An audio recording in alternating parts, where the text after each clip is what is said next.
High প্রিয় শিক্ষার্থীরা, সবাইকে স্বাগত জানাচ্ছি আজকের ক্লাসে। আজকে আমরা যে বিষয়টি নিয়ে আলোচনা করব তা হলো সম্মান প্রথম বর্ষ, fundamentals of mathematics, chapter 4, real number system বা বাস্তব সংখ্যা গোষ্ঠী। আজকের আলোচনার বিষয় যেহেতু বাস্তব সংখ্যা, আর আজকের ক্লাসটা বাস্তব সংখ্যার উপর একটি বেসিক ক্লাস, তাহলে আমরা কি করব, একটু বিস্তারিত জানার চেষ্টা করব। তাহলে চলো শুরু করা যাক। আজকে প্রথমে আমরা জানব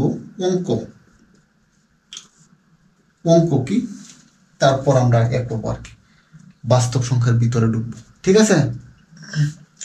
আমরা হিসাব নিকাশ এবং গণনার কাজে যে প্রতীক ব্যবহার করি তাকে অঙ্ক বলা হয়। অঙ্ক মোট আমরা যে গণিতে ব্যবহার করি, অঙ্ক মোট 10টি। 0, 1, 2, 3, 4, 5, 6, 7, 8, 9। 1 থেকে 9 পর্যন্ত 9টা আর 0 একটা। ঠিক আছে? এটি হল অঙ্ক। এইগুলো যদি অঙ্ক হয়, আর অঙ্কের মধ্যে আবার এই অঙ্কগুলোর মধ্যে কিছু আছে সার্থক অঙ্ক, আর কিছু আছে কি সংখ্যার অভাব জ্ঞাপক। সার্থক অঙ্ক হবে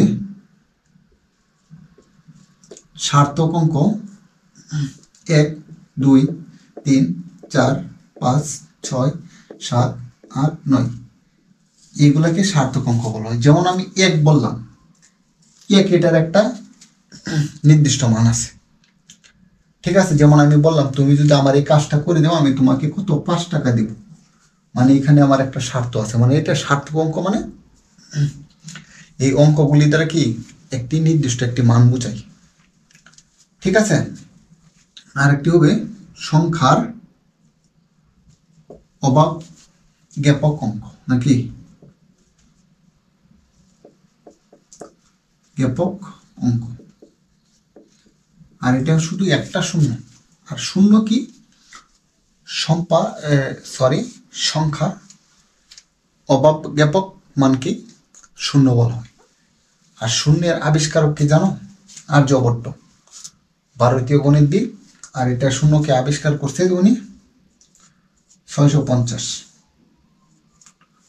ঠিক আছে? 650 সালে। আর আর্যভট্ট হলো পাটিগণিতের জনক। ঠিক আছে? আর আজকের আলোচনার যেহেতু বিষয় বাস্তব সংখ্যা গোষ্ঠী, তাহলে বাস্তব সংখ্যাটা কি? বাস্তব সংখ্যা হবে বাস্তব সংখ্যা শূন্য সহ সকল ধনাত্মক ও ঋণাত্মক সংখ্যা কি বাস্তব সংখ্যা বলে। আর আমি এটা বলবো না, আমি একটা সংখ্যার এক অঙ্কন করব। তোমরা এইসব আলাপ জানো, মাইনাস ইনফিনিটি থেকে প্লাস ইনফিনিটি। এটা কিন্তু ইনফিনিটির সাথে কোনোদিন লেজারি কল হয় না। ইনফিনিটি লেস দেন এক্স, যদি যত এখানে মান বাহির করব, এই মানগুলা যদি এক্স এর মনে করি, minus infinity less than x, less than কত প্লাস ইনফিনিটি। মাইনাস ইনফিনিটি থেকে বড় এবং প্লাস ইনফিনিটি থেকে ছোট যে মানগুলো আছে, ওই মানগুলোকেই বাস্তব সংখ্যা বলে, এক কথাই বলো। ঠিক আছে? এখন আমরা দেখব বাস্তব সংখ্যার শ্রেণীবিন্যাস। আজকের আলোচনার বিষয় হলো বাস্তব সংখ্যার শ্রেণীবিন্যাস। ঠিক আছে? যদি বাস্তব সংখ্যার শ্রেণীবিন্যাস হয়, তাহলে আমরা লিখব প্রথমে বাস্তব সংখ্যা।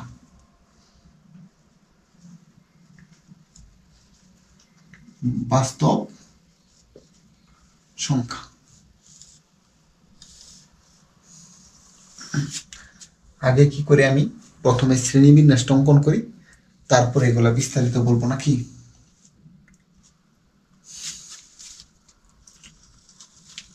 সংখ্যা দুই প্রকার, একটা হবে মূলদ আর একটি কি অমূলদ। তাহলে লেখো তুমি মূলদ।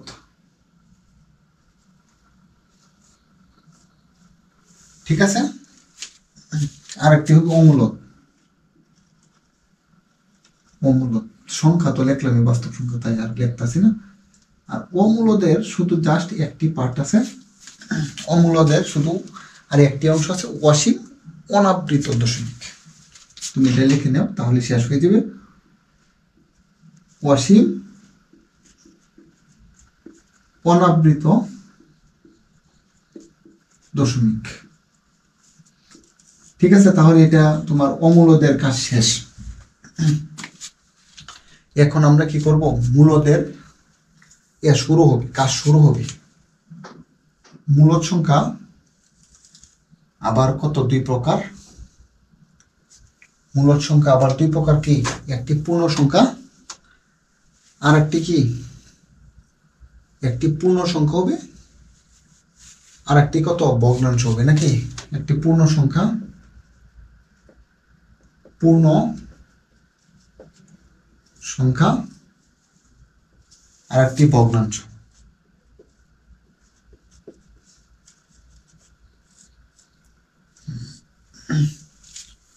পূর্ণ সংখ্যা আর একটি ভগ্নাংশ, এবং পূর্ণ সংখ্যা আবার দুই তিন প্রকার আছে। তুমি এক করো, দেখি আমি লিখতে থাকি। পূর্ণ সংখ্যা আবার দুই তিন প্রকারের হবে। এখানে কত, পূর্ণ সংখ্যা এবং ভগ্নাংশ। পূর্ণ সংখ্যা হতে গেলে তোমার একটি থাকতে পারে ধনাত্মক, ধনাত্মক, তারপর আরেকটি থাকতে পারে শূন্য,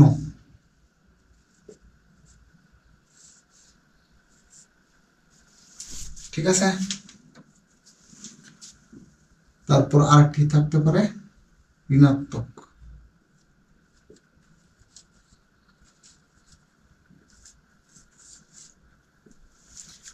ঠিক আছে, আর ভগ্নাংশ কি হতে পারে বলো? ভগ্নাংশ আবার হতে পারে সাধারণ, আর একটা কত, দশমিক। ভগ্নাংশ আবার হতে পারে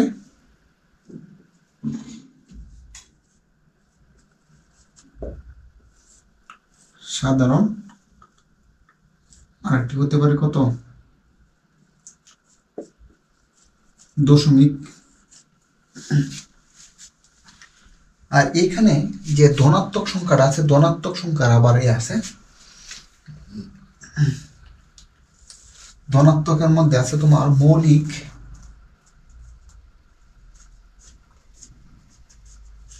মৌলিক,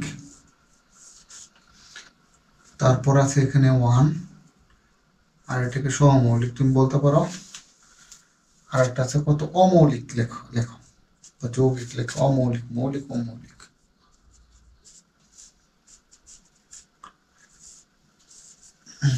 ঠিক আছে, আর সাধারণ ভগ্নাংশ আবার দুই ভাগে ভাগ আছে।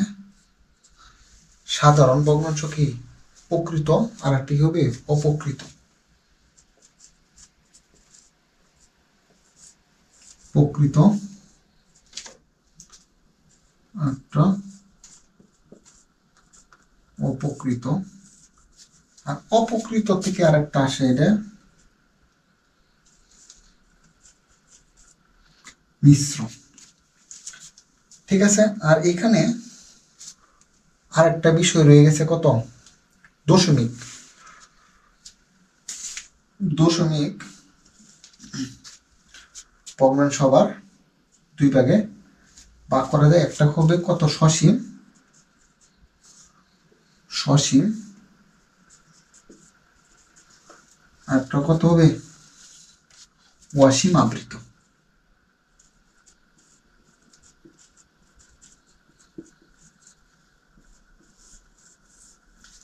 এটাই মোটামুটি ভাবে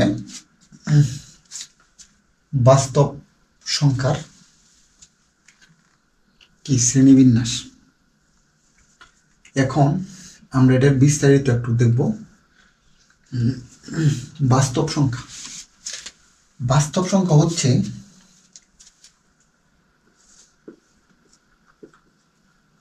মাইনাস ইনফিনিটি থেকে বড়, প্লাস ইনফিনিটির মধ্যে, এর মধ্যে আমরা যে কোনো সংখ্যা অঙ্কন করি না কেন তাকে বাস্তব সংখ্যা বলে। আর একে বলা হয় রিয়েল নাম্বার। ঠিক আছে, অর্থাৎ শূন্য সহ সকল ধনাত্মক ঋণাত্মক সংখ্যাকে বাস্তব সংখ্যা বলে। তারপর তুমি বাস্তব সংখ্যা আবার দুই প্রকার, একটা কি হবে, একটা মূলদ আর একটা অমূলদ। তাহলে মূলদটা কি? মূলদ সংখ্যা হবে যেটা অমূলদ না তাই মূলদ। তোমার যত যা অমূলদ না তাই মূলদ, মানে মূলদ হবে যে সংখ্যাকে পি বাই কিউ আকারে লেখা যায় তাকে মূলদ সংখ্যা বলি, এবং Q not equal to zero, কারণ কোনো কিছু ডিভাইডেড বাই জিরো এটা অসম্মিলিত। ঠিক আছে, তাই কিউ এর মান কি হবে না, 1 হবে না। আর এখানে যদি কিউ এর মান যদি কত হয়, 0 হবে না, এবং কিউ এর মান যদি 1 হয়ে যায় তাহলে এটা আবার পূর্ণ সংখ্যা হয়ে যাবে। ঠিক আছে, বিষয়টা পূর্ণ সংখ্যা হয়ে যাবে। আর মূলদ সংখ্যার মধ্যে আবার কত আছে, এই পূর্ণ সংখ্যা আছে এবং ভগ্নাংশ আছে। পূর্ণ সংখ্যা কি? শূন্য সহ, পূর্ণ সংখ্যা একটু লিখে নিই। পূর্ণ সংখ্যা শূন্য সহ সকল ধনাত্মক ও ঋণাত্মক অখণ্ডত্ব সংখ্যাকে, অখণ্ডত্ব মানে খণ্ড না, মানে আস্থা সংখ্যাকে, মানে শূন্য সহ সকল ধনাত্মক ও ঋণাত্মক আস্থা সংখ্যাকে পূর্ণ সংখ্যা বলি। আর এটাকে বলছি আমি অখণ্ডত্ব। ঠিক আছে, আর পূর্ণ সংখ্যার মধ্যে কি কি আছে, ধনাত্মক, শূন্য এবং অঋণাত্মক। পূর্ণ সংখ্যার মধ্যে আছে ধনাত্মক, তুমি সংখ্যা রেখা অঙ্কন করো 0, এখানে তো মাঝখানে সংখ্যা রেখার পজিটিভ নেগেটিভ এর মাঝখানে শূন্য, আর ধনাত্মক, ধনাত্মক এই শূন্য থেকে আমরা ডান দিকে যত যাব তত ধনাত্মক সংখ্যার মান বাড়তে থাকবে। ঠিক আছে, যত বাম দিকে আসবো তত ঋণাত্মক সংখ্যা হবে, তত এর মান কমতে থাকবে। তাহলে এইগুলা হচ্ছে কত ঋণাত্মক, আর এটা শূন্য, আর এটা কত ধনাত্মক। এটাই আমি লিখছি পূর্ণ সংখ্যা। আবার 3 প্রকার, একটা ধনাত্মক সংখ্যা, আর একটা শূন্য, আর একটা ঋণাত্মক সংখ্যা। আবার ধনাত্মক সংখ্যার মধ্যে আবার কি আছে, স্বাভাবিক সংখ্যা আছে। ঠিক আছে, স্বাভাবিক সংখ্যা হবে তোমার এই জায়গাটা শূন্য অপেক্ষা বড়, এই জায়গা শূন্য অপেক্ষা বড় সকল অখণ্ডত্ব ধনাত্মক সংখ্যাকে স্বাভাবিক সংখ্যা বলে। আর এইখানে আমার একটি কথা আমার কেমন লাগে আর কি, এটা তোমাদের সাথে শেয়ার করতেছি। শূন্য অপেক্ষা বড় সকল অখণ্ডত্ব ধনাত্মক সংখ্যাকে স্বাভাবিক সংখ্যা বলি বা ন্যাচারাল নাম্বার বলে। তাহলে শূন্য অপেক্ষা বড় সকল অখণ্ডত্ব সংখ্যাকেই তো স্বাভাবিক সংখ্যা বলা হয়। আবার ধনাত্মক বলার কোনো কিছু দরকার এখানে আছে, কারণ শূন্য অপেক্ষা যেহেতু বড় সে অটোমেটিক কি ধনাত্মক।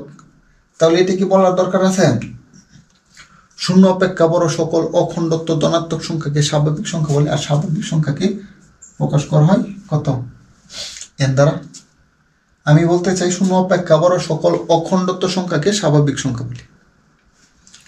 ঠিক আছে, তাহলে শূন্য কি, শূন্য একটা পূর্ণ সংখ্যা। শূন্য সে ধনাত্মক না, সে ঋণাত্মক না।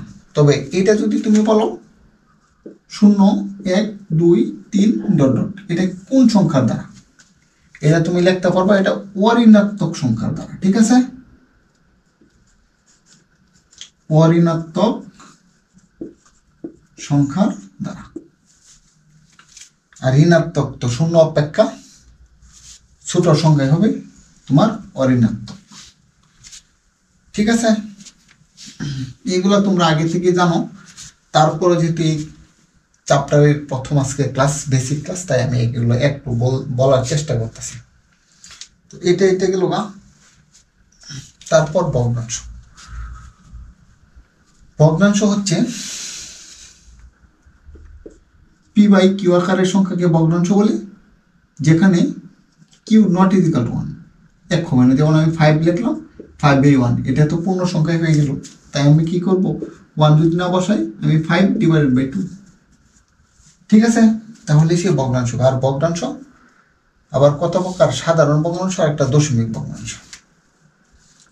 সাধারণ ভগ্নাংশ হচ্ছে তোমার এরকম লিখলাম, হাফ লিখলাম, কত 3/4 লিখলাম, এগুলো সাধারণ ভগ্নাংশ। আর দশমিক ভগ্নাংশ আমি মনে করতেছি কত 5.3 বা 3.2, এইগুলো দশমিক ভগ্নাংশ।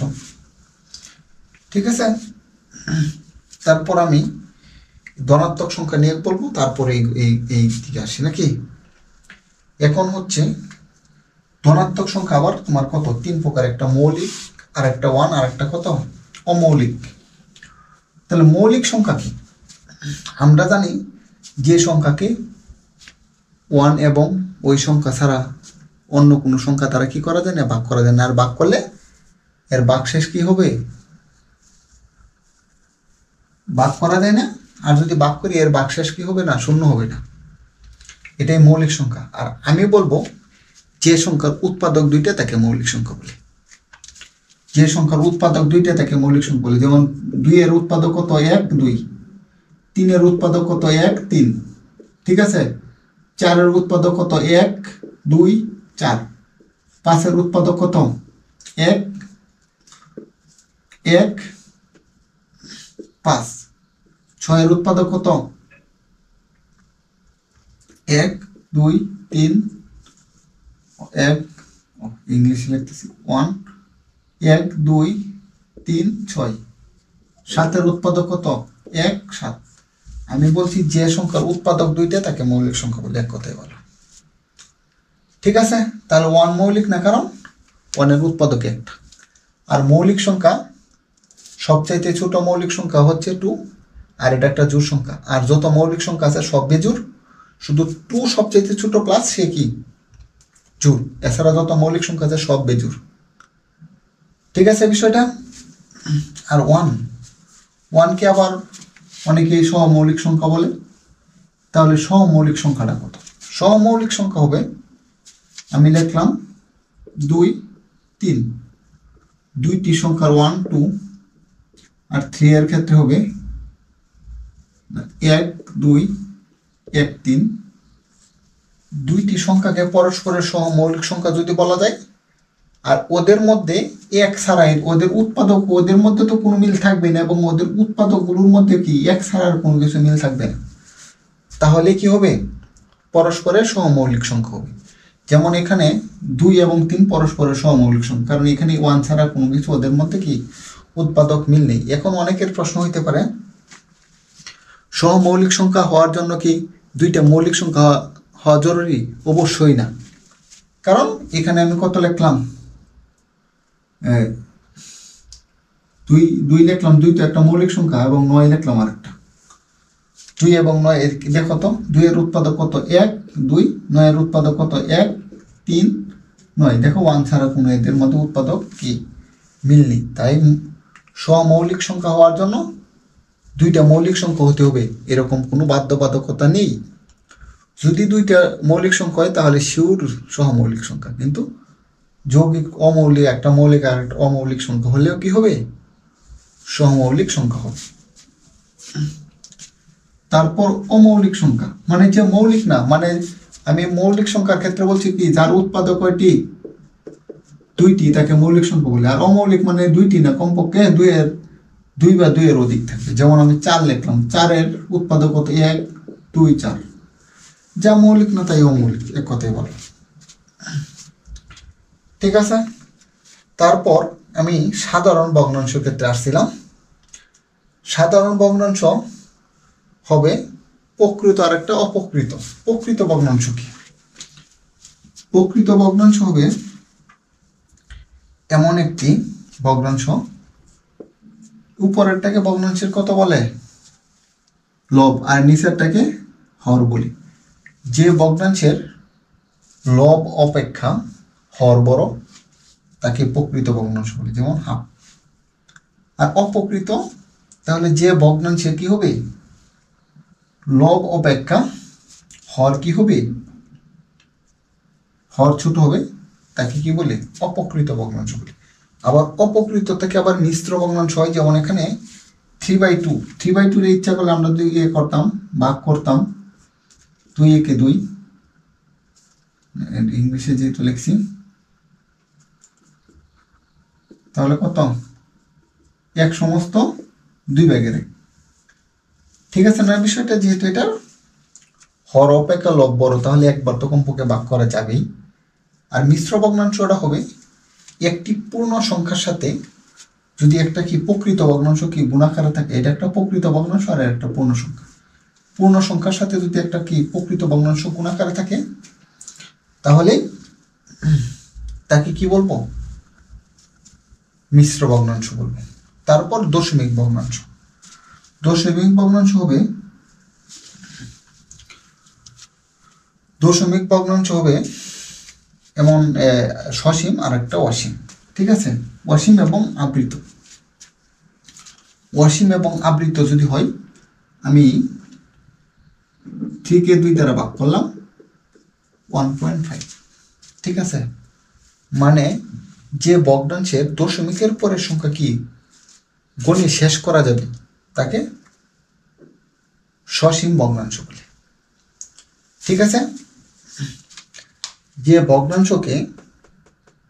ভগ্নাংশের দশমিকের পরের সংখ্যা গণে শেষ করা যাবে তাকে সসীম ভগ্নাংশ বলে। ঠিক আছে, সসীম মানে দশমিকের পরে সংখ্যা গণে শেষ করা যাবে। এবং অসীম আবৃত তোমার এরকম আসছে 1.5555 ডট ডট ডট ডট চলতেছে। ঠিক আছে, একটু পেজ দিতে হবে। তাহলে এটা যে কথা, আর এটা কি পুনঃপুনিক দ্বারা কি করা যায়? এটা অসীম থেকে, কারণ 1.5555 যেটা, এটাকে কি করবো আমরা? এটা পুনঃপুনিক দ্বারা কি করা যায়? একটা দশমিকের পরে সংখ্যা কি করা যায়? গণে শেষ করা যায়। যেহেতু 555 এটা যে কথা, তাকে আবার কি করা যায়? পুনঃপুনিক দ্বারা কি করা যায়? আবৃত করা যায়। তাও এটাও কি হবে? এটাও অসীম আবৃত। মানে তোমার অসীম থাকলে ওইটা কি হবে? এটা পুনঃপুনিক দ্বারা কি করা যাবে? অসীম থেকে সসীমে আনা যাবে। ঠিক আছে, আর এটাকে বলে তোমার অসীম আবৃত। ঠিক আছে, আর তারপর আমাদের সর্বশেষ আলোচনার বিষয় হচ্ছে অমূলত। অমূলত হবে পূর্ণবর্গ নয়। এখানে একটি বিষয় বুঝতে হবে, 1 স্কোয়ার সমান 1, 2 স্কোয়ার সমান কত 4, 3 স্কোয়ার সমান কত 9, 4 স্কোয়ার সমান কত 16, 5 স্কোয়ার সমান কত 25, 6 স্কোয়ার সমান কত 36, 7 square is equal to 49, 8 square is equal to 64, 9 square is equal to 81, 10 square সমান কত 100।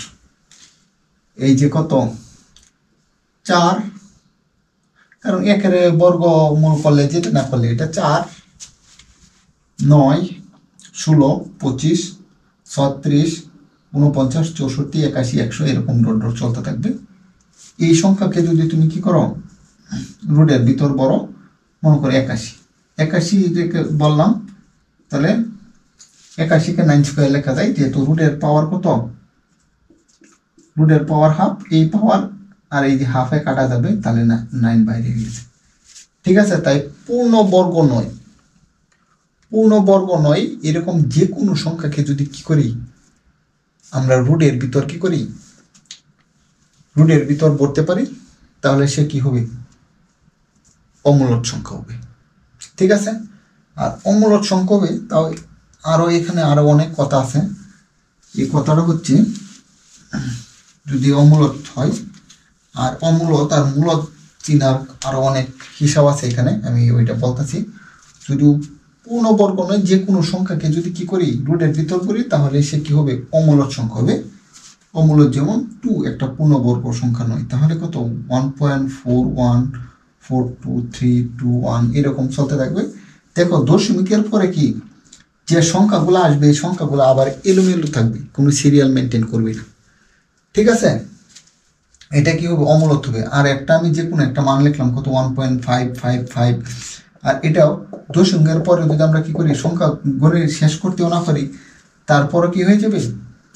সে মূলত হয়ে যাবে। কেন? কারণ দশমিকের পরে যে সংখ্যাটা আস্তে আস্তে এই সিরিয়ালটা যদি একটা সিরিয়াল মেনটেন করে, যেমন এমনও আসতে পারে কত 1.223344 ডট ডট চলতেছে এরকম। যদি এরকম 223344 মানে একটা সিরিয়াল মেনটেন করতেছে, আবার মনে করো লিখতেছে কত 223344 ডট ডট এরকম চলতেছে, একটা সিরিয়াল মেনটেন করে 223344 223344 এরকম চলতেছে। যদি দশমিকের পরে যদি একটা সিরিয়াল মেনটেন করে, তাহলে ওইটা কিন্তু তোমার মূলত হয়ে যাবে, কারণ ওইটাকে পুনঃপুনিক দ্বারা কি করা যায়? প্রকাশ করা যায়। যদি পুনঃপুনিক দ্বারা প্রকাশ করা যায়, তাহলে সে মূলত হয়ে যাবে। আর এই অমূলতের ক্ষেত্রে তোমার পুনঃপুনিক দ্বারা পূর্ণ প্রকাশ করার কোনো বাউ নেই। √2 = 1.41423001 এরকম একটা চলতেছে, এখানে কোনো সিরিয়াল মেনটেন করবে না, ঠিক আছে? সিরিয়াল মেনটেন করবে না। আর এটাই হচ্ছে অসীম অনাবৃত দশমিক, মানে এটাকে পুনঃপুনিক দ্বারা কি করা যাবে না, আবৃত করা যাবে না, ঠিক আছে? বিষয়টা আজকের আলোচনা এই পর্যন্তই। সবাইকে ধন্যবাদ এতক্ষণ আমার সঙ্গে থাকার জন্য।